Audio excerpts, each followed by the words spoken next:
Welcome to our channel of IGNOU Audiobooks, Indira Gandhi National Open University.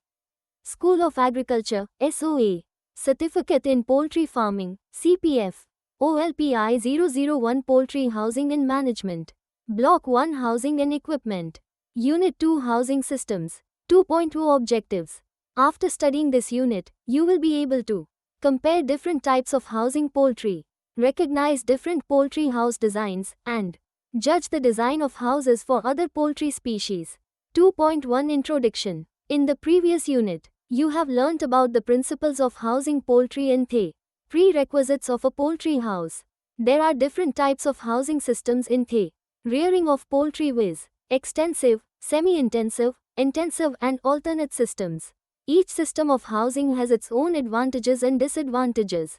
This unit helps you to recognize different types of housing and house designs for different types of poultry. The housing designs for extensive and intensive system of rearing and for rearing of other poultry species like ducks, quails and turkeys are also discussed in this unit. 2.2 Types of housing. The poultry can be housed in many ways.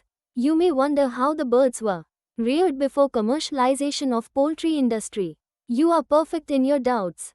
In earlier days, chicken were primarily reared outdoor at the backyard. They used to be grazing in the morning hours and by the evening they return home to be kept under a bamboo basket with some water and leftover food or grains. You might have come across such poultry units even now in some villages. Hardly any expense is involved in the rearing of birds. Under emergency, they can be easily sold. Therefore, they are even now referred to as farmers' insurance. But as the scientists improved the efficiency of the birds to produce eggs and meat, the needs of the birds also differed. After all, they cannot produce extra without anything extra. You imagine, if you are not provided with books, facilities, teacher, etc., whether you can perform in the exams? Certainly not, isn't it so? Exactly the same way, as the ability of the birds improved, their requirements also increased. One of the most important requirements which went on changing with the improvements over the years is housing.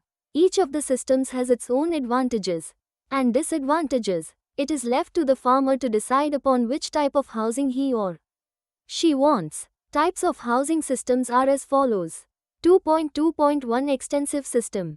This is same as explained above. The birds are left free outside and provided house or shelter only during night. No specific housing, equipment, feeding and for that matter, disease control measures are followed. Many local, desi, birds are being reared in our country in this way. Most of these birds are reared as a hobby and whatever is obtained from them is taken as bonus. In each unit, the number of birds reared will be limited to a maximum of 10 to 15. Advantages. No need of a separate house for the birds. No need of looking after their feed and water because they graze and eat outside. Cost on feeding is virtually negligible since only leftover feed or grains will be given to the birds. As the birds are exposed to sunshine, they can produce their own vitamin D, E. Disadvantages.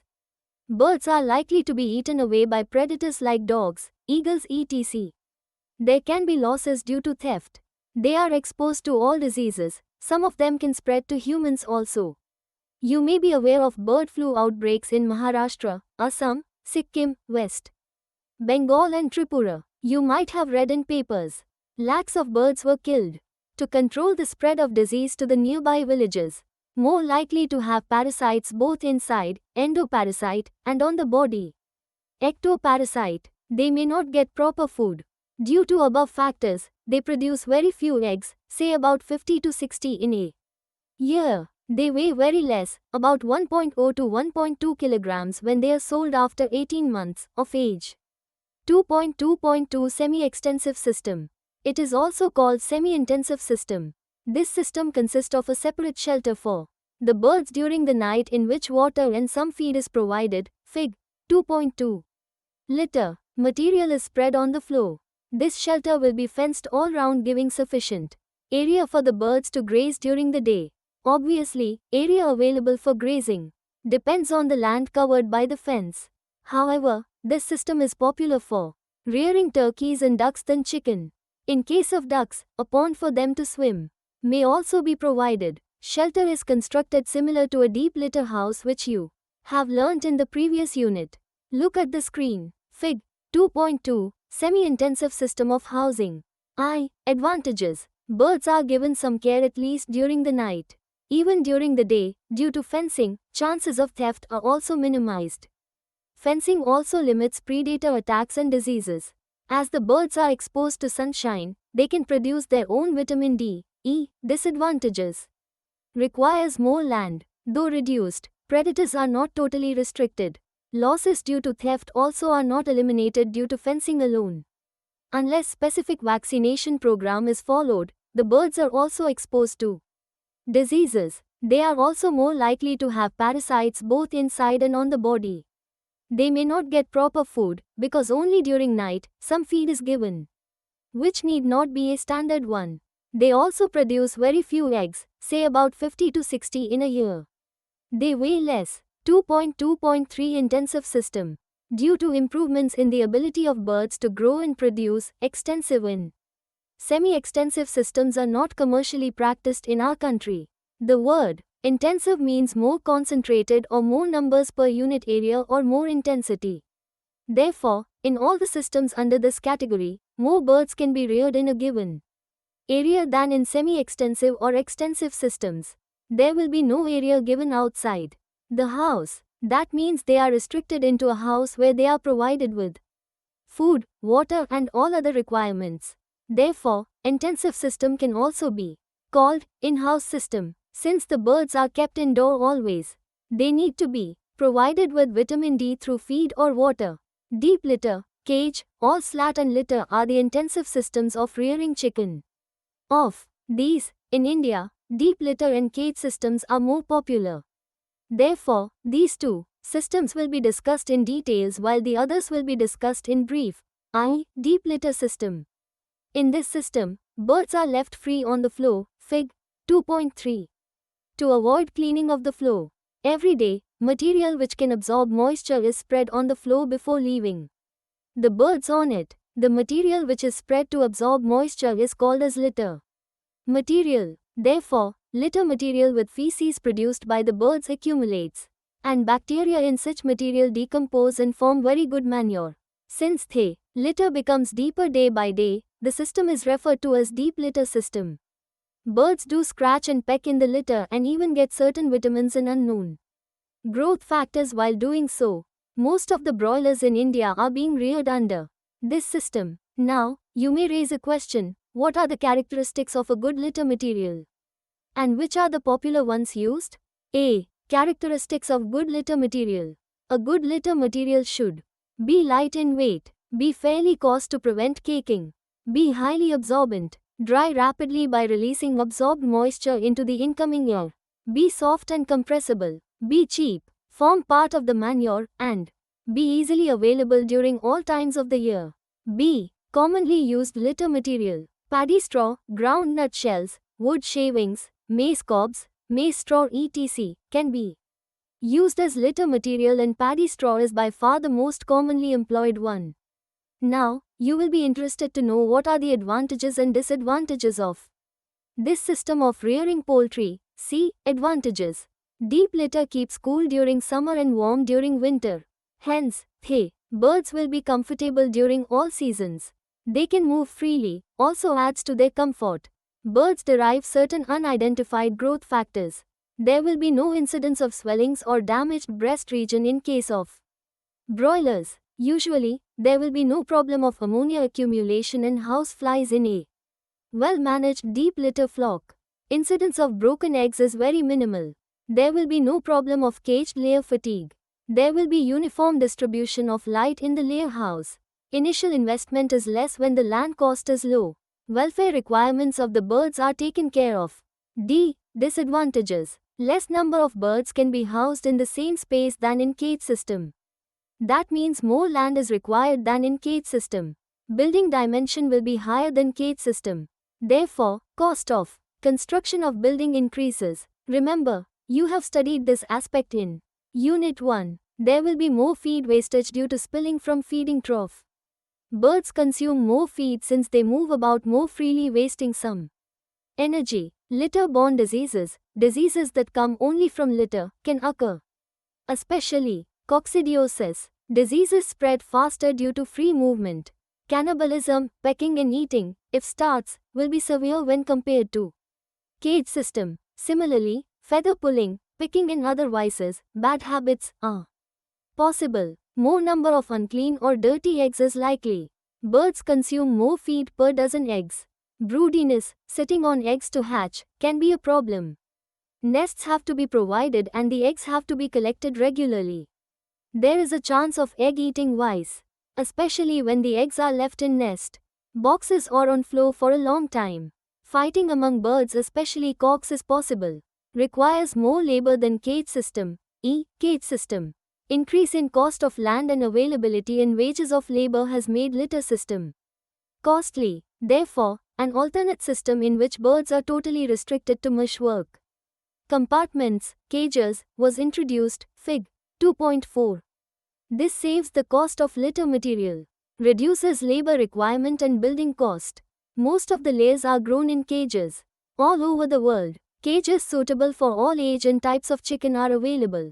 But, in our country, cages are popularly used for layers, whereas others are generally reared on deep litter. Even in cages for layers, 3 bird cages are more popular than 1, 2, 4, 15 or 30 bird cages. Cages housing 15 or 30 hens are popularly called community or colony cages. Look at the screen. Fig.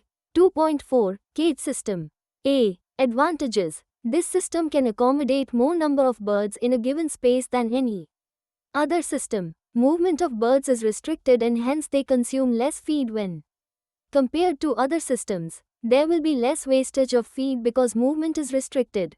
No problem of litter-borne diseases, especially coccidiosis. Spread of disease is slower than other systems. Incidence of cannibalism is minimum. Birds lay more and heavier eggs. Consume less feed per dozen eggs produced. Eggs will be cleaner than in other systems. Broodiness is avoided. Labor requirement is minimum. B. Disadvantages. Birds are uncomfortable because they are not able to move freely. Birds suffer from boredom. It is common to fix a colored plastic wheel in all cages so that the birds can peck at them and play, but it cannot substitute for free movement and association between birds. During summer, birds are most uncomfortable due to high temperature. If humidity also is high as is expected at coastal places, birds feel very uncomfortable. All slat system. You can notice that most of the advantages of cage system were due to the fact that birds do not come in contact with litter or fecal material. Similarly, you can also notice that number of disadvantages in cage system were due to restriction of birds' movement within the cage. Hence, a system in which the birds are reared on raised floor, made of mesh work, allowing fecal matter to collect in a pit underneath was developed. This system is called slat system of housing. Slats can be made of wire or wood or high-impact plastic or any other strong material.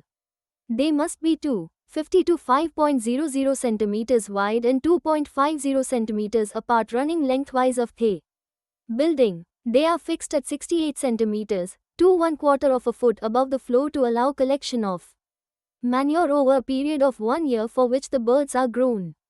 The slats should be strong enough not to sag due to weight of the birds and their own. In general, this system is a combination of most of the advantages of both deep litter system and cage system. A. Advantages. Floor space required is approximately midway between deep litter and cage systems. Coccidiosis can be avoided. Usually, there will be no problem of ammonia accumulation and house flies in a well-managed all-slat flock. Number of broken eggs is very minimal. There will be no problem of caged layer fatigue. There will be uniform distribution of light in the layer house. B. Disadvantages. Costlier than deep litter system. Breast blisters may increase especially when slats are made of wire. Feed must be accurately balanced since the birds do not get unidentified nutrients from the litter. Initial investment is higher than deep litter system, IV, slat and litter system. This system is a combination of all slat and deep litter systems. This is especially useful for breeding birds because increased fertility is noticed in this system. The floor of the house will have deep litter either at the center or on the sides parallel to the length of the building. Obviously, slats will be laid in areas where deep litter is not present. Most of the feeders and drinkers will be on the slat area and the nests in the deep litter area. You might wonder as to why this arrangement? The reason is that most often, birds pass fecal material either while eating or while drinking. If slats are provided, most of the fecal matter collects in pits and cleaning is easy. Generally, for commercial broilers and layers, this system is not followed. 2.2.4 Alternate systems. In advanced countries, people have expressed worry about welfare of birds grown in cages. They are so particular that they purchase eggs produced by the birds not housed in cages. They are prepared to pay more money for eggs laid by birds left free, like extensive system. Hence, in some of the advanced countries, birds are reared in specialized systems called barns, aviary or free range with good feed in disease control. Here, birds' comfort is the main criterion and their production can be less than that in intensive systems. Such systems are not practiced in our country yet. 2.3 Different poultry house designs. You already know that broilers and layers are reared in different types of houses. Broilers are grown in broiler house, a deep litter house, whereas layers are grown in brood grow house, BGH, at the beginning followed by cage layer house, CLH, till the end of lay. In this section, you will recognize house designs for semi-extensive and intensive systems of housing poultry. 2.3.1 Semi-extensive system. This system of housing is commonly practiced for rearing turkeys and ducks.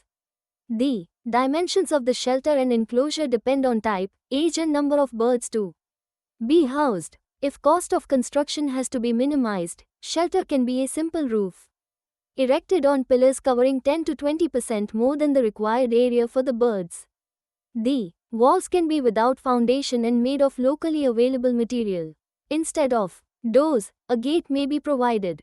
Both gate and walls must be of sufficient height to restrict the birds inside the house during night time. The structure can be at the center or at any of the corners of the enclosure. Arrangement for feed and water can be made within the shelter. Birds move into the shelter whenever they want, even during the day. Calculation of dimensions is same as explained in Unit 1, except that the floor space required should be taken as follows. Table 2.1, Shelter and Land Allowances, m² per bird. Look at the screen. 2.3.2 Intensive system. As you are already aware, in intensive system, birds are totally restricted within a house. Therefore, house construction must meet all the requirements of the birds reared inside. You have also learnt what cross-section and flow diagram means. In this previous unit, the different housing designs under intensive system are discussed below. Deep litter system. If you remember that deep litter system was discussed in the previous unit while studying the principles of housing, the same designs are applicable here also. Hence, you can look at Fig 1.6 and 1.7 in Unit 1 for details. Cage system. The birds in this system are completely restricted within a cage. In Unit 1, you have also studied the cage design, Fig 1.9, of a 3-bird cage, which is most commonly employed throughout the world, a conventional type. Actually, when the cage system was introduced, it was the form in which it is popular today. The conventional cage system did not have the passages raised above the ground level, as you can see in the Fig 2.5. Look at the cross-section carefully, Fig 2.5. You can notice that like a deep litter house, Fig 1.6, Unit 1, this also has plinth and side walls. Can you see that there is no side wall made of brick? In fact, there is no need of side wall at all. For security purposes and to fix roof, the side wall will be covered with chicken mesh or expanded metal spread between pillars for trusses. Naturally, you will be interested to know the reason for this. You have learned that in cage system, more birds can be grown in the same area than in any other system. Therefore, the following problems arise. More heat is produced. You know that while breathing, carbon dioxide is produced. In the same way, more carbon dioxide will be produced in cages. More fecal matter and therefore more water is excreted and evaporated into the house. This increases humidity inside the house. More fecal matter also means more action of bacteria on feces and therefore more ammonia. These conditions are ideal for house flies to breed and multiply. Naturally, fly problems will begin. Then, how to overcome the above problems? Remember, from the previous unit, that the orientation of the house was east-west restricting the wind flow. Therefore, the only alternative left to drive out excess heat, moisture, carbon dioxide and ammonia is to open the side walls completely to increase airflow, ventilation, into the building. These are the reasons why side walls of a cage layer house are completely open. Another aspect you should see is the space below the cages where fecal matter is collected. Only 0.6 to 0.75 meters, 2 to 3 feet is available below the cages. This creates problem of drying as well as removal of litter. Look at the screen. Fig. 2.5, cross-section of a conventional cage layer house. Carefully look at Fig. 2.6 which shows the flow diagram of a conventional cage layer house. Flooring is made only in the areas marked passages, whereas the areas marked dropping pit should be left as raw ground itself. You wish to know why? Fig. 2.6, flow diagram of a conventional cage system. You are aware that in cage system, there is no litter material spread on the floor. Hence, if the flooring is laid over the entire floor, water in the fecal matter cannot be absorbed. This adds to the humidity problem in addition to the already existing problem of housing more number of birds. Therefore, to assist removal of water, dropping pits are left as raw ground, while flooring is laid. B. High-rise. If you look at the cross-section of a high-rise house carefully, you will again notice that there is no side wall made of brick for the same reasons explained above. The entire floor is left as raw ground because all the passages are raised 2 meters above the ground level. Can you assess any other advantages of this system? I am sure you can. They are as follows. The height is more than any type of poultry house. This obviously increases volume of air which can absorb heat. Hence, heat buildup is reduced. More air can circulate across the house which can drive away more quantities of moisture, carbon dioxide and ammonia. Since moisture and heat are reduced, problem of flies is also reduced. Removal of litter is extremely easy. In fact, the cages are 2 meters above the ground. Hence, even a small tractor can move underneath the raised platforms. The above reasons have made most of the conventional poultry houses replaced by high-rise houses, see, or slat system. This housing system is not popular in our country. However, diagrams of cross-section and flow diagram are given below, Fig. 2.7 and 2.8. Since you are now familiar with such diagrams, you should be able to visualize the house design easily now. Fig. 2.7, cross-section of all slat system. Fig. 2.8, flow diagram of all slat system. Look at the screen. D. Slat and litter system. Similar to all slat system, cross-section and flow diagram of slat and litter system are provided below, Fig. 2.9 and 2.10. Fig. 2.9, cross-section of slat and litter system. Fig. 2.10, flow diagram of slat and litter system. 2.4 Housing designs of other poultry. Other poultry, which are grown commercially, include turkey, duck and Japanese quail. Section 2.3.1 of this unit gives the description of the houses on semi-intensive system. Intensive housing of these species is discussed below. 2.4.1 Housing ducks and Japanese quails. Ducks and quails are essentially reared in cages from the chick stage itself. You will definitely ask why not ducks and quails on floor. The reasons are as follows. Ducks produce fecal matter which has very high water content than chicken. Therefore, litter material becomes very wet and leads to more problems than without litter. Japanese quails are very small in size and they can fly. Note, this is the reason why ducks are popularly grown in semi-intensive system. The floor of the house is cleaned regularly during the day when they are left out of the shelter. Therefore, these two species are preferable reared in cages. You would get the next Obvious doubt, how to rear chicks in cages? Chicks are reared in what are called battery brooders. Its design is given in Fig. 2.11. Fig. 2.11, battery brooder. Look at the screen. Note, the term brooding refers to the additional heat provided to the chicks during their first 4 weeks of age. Since these battery tiers provide heat to chicks, they are referred to as battery brooders. You will be learning more details of brooding in Block 2 Unit 2. A battery brooder consists of 4 to 5 tiered batteries, Fig. 2.12. Each tier has heating space, Fig. 2.13, comprising of 1/3 of the total area, and the remaining portion is called run space. The heating unit consists of an electric heater with a thermostatic control. The heating space is also covered with false roofing made of galvanized iron, ghee, to trap the hot air. The droppings, fecal matter, fall directly into the fecal trays. Usually, each of the tiers measures 150 to 180 centimeters long, 75 to 90 centimeters wide, and 30 to 40 centimeters high.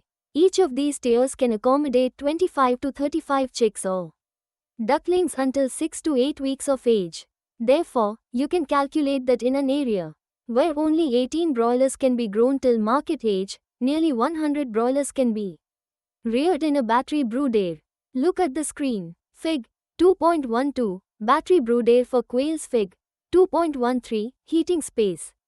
A. Advantages. More chicks can be reared in a given area. There will be no litter-borne diseases.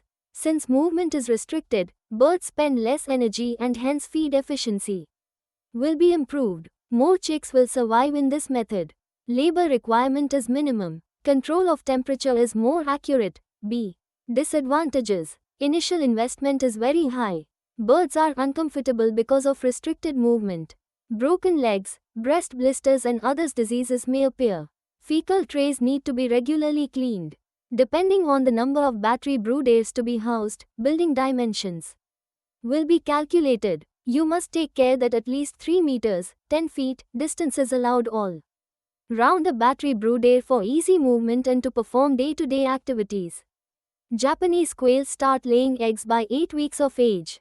The laying cages are exactly of the same design as that for chicken except for dimensions to suit small size quail. Hens weigh about 180 to 200 grams as against 1.6 to 2.0 kilograms by a hen. The dimensions are 25 centimeters width, 15 centimeters height, and 15 centimeters depth. Egg space is 2.5 to 3.0 centimeters and rolling space is 8 centimeters. Since they are considerably small in size, 5 tiers of cages, Fig. 2.14, can be laid in a building in L or M arrangements similar to the ones shown in Fig. 1.10 of Unit 1. Look at the screen. 2.4.2 Housing turkeys. Houses for indoor rearing of turkey are similar to that of chicken. However, the dimensions have to be calculated using the floor space requirements of turkey, which are given in Table 2.2. Turkeys are generally reared on deep litter. Table 2.2, floor space requirement of turkey. 2.5 Summary. Poultry housing has witnessed several changes. Chicken, which were reared at the backyard, extensive system, as a hobby, are now raised intensively within houses constructed with a specific purpose keeping in view of their requirements. Intensive system of housing consists of deep litter, cage, all slat and litter systems. Even the conventional cage system has been mostly replaced by high-rise cage layer houses. Most broilers are reared on deep litter, whereas most layers are housed in cages. Other poultry like ducks and turkeys are grown in semi-extensive system in which shelter is provided only during night time. However, they can be grown totally indoors on deep litter and cages. Japanese quails are essentially grown in cages because they fly and are very small. Battery brooder is used to provide additional heat during first 4 weeks of age, and later on quails are shifted to laying cages which are similar to but of smaller dimensions than the laying cages for chicken laying. Ducks can also be reared in cages, but turkey hens are popularly grown on deep litter. Thank you for watching. We will see you in the next video with the next chapter.